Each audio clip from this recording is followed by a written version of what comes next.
සියලු දෙනාටම ආයුබෝවන් සුබ දවසක් වේවා කියලා ප්‍රාර්ථනා කරනවා. ඔන්න අදත් අපි ඉතාමත් වැදගත් තොරතුරක් එක්ක තමයි ඔයගොල්ලෝ හම්බ වෙන්න ඇවිල්ලා ඉන්නේ.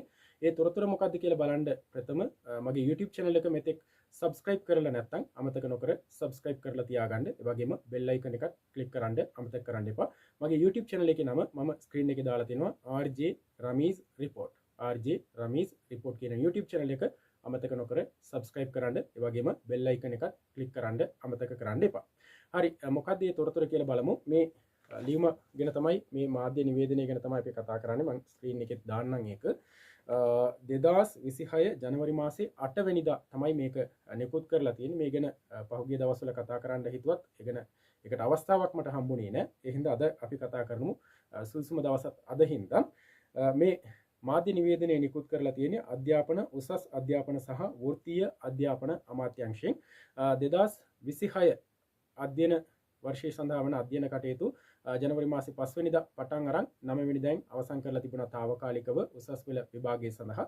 උසස් පෙළ විභාගය ලබන සතියේදී අවසන් වෙන හින්දා ඊට පස්සේ නැවතත් පාසල් අධ්‍යයන කටයුතු සුපුරුදු පරිදි ආරම්භ කිරීමට තමයි පියවර අරගෙන තියෙන්නේ.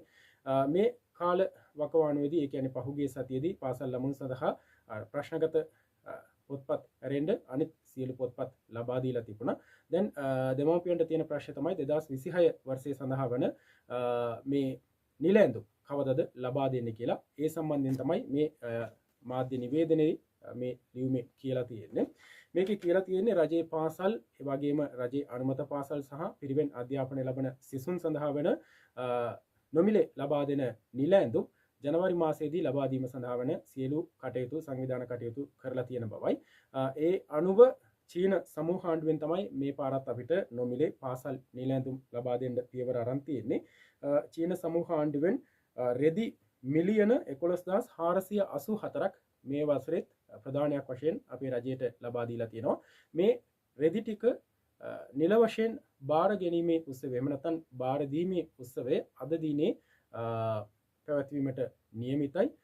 ඊට පස්සේ 19 වෙනිදා වෙනකොට ලංකාවේ සියලුම කලාප කාර්යාලවලට මෙම නිල ඇඳුම් ටික බාර දීමේ කටයුතු යොදලා තියෙනවා සහ පාසල් ආරම්භ වුණාට පස්සේ පළවෙනි සතියේදීම මෙම නිල ඇඳුම් ළමයින් සඳහා ලබා දෙන බවට තමයි මෙම මාධ්‍ය නිවේදනයේ සඳහන් කරලා තියෙන්නේ.